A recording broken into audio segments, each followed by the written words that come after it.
Għalkemm kulħadd jixtieq li pajjiżna jirritorna għan-normalità f'Mejju, fir-realtà din ix-xewqa hi kważi impossibbli.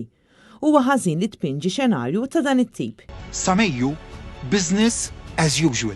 Li nkunu normali jew nerġgħu lura n-normalità l-famuża klixxe business as usual f'Mejju li ġej.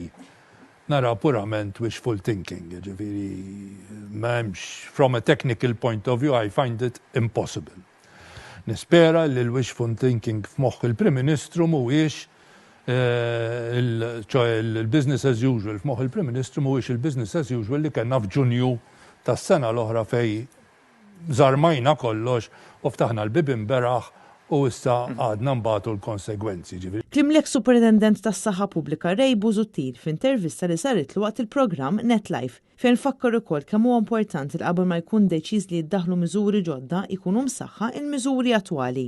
Fl-opinjoni tat-tabib Busuttil pajjiżna seta' jħaffef aktar fil-proċess tat-tilqim għall-pubbliku in ġenerali, għalkemm dan dejjem jiddependi skont kemm ikunu waslu tilqim f'pajjiżna. Dwar il-varjanti ta' dan il-virus l-eks Superintendent tas-Saħħa Pubblika qal li t-tilqim li qed jingħata bħalissa jilqa' kontra kull tip ta' varjant li qed jinbidel fil-varjant u r-rata li bih qed jiġi trasmess dan il-virus. Ray Busuttil tena l-appell tiegħu biex fil-vaganzi tal-Karnival ma jerġax jiġri l-istess bħalma ġara fil-festi tal-miliet u tal-ewwel tas-sena, fejn minħabba l-irresponsabilità ta' ċerti individwi f'dawn il-ġranet pajjiżna qed jirreġistra ammonti kbar ta' każi pożittivi ġodda.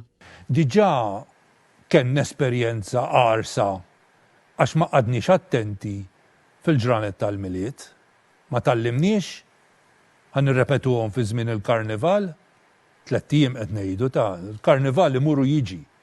Min jieħu l-COVID u jibqa' taħta imur ma jiġix. Intant skont ċifri pubblikati fil-Parlament fis-seduta ta' tnejn, 40% tal-persuni li tpoġġew fuq il-ventilator wara jirriżultaw pożittivi għal COVID-19 tilfu ħajjithom.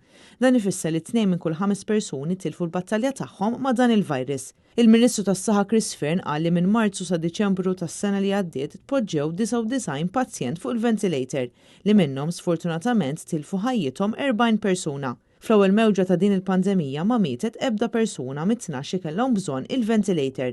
Iżda fit-tieni mewġa bejn Lulju u Diċembru tpoġġew 87 persuna fuq ventilator li minnhom mietu 40.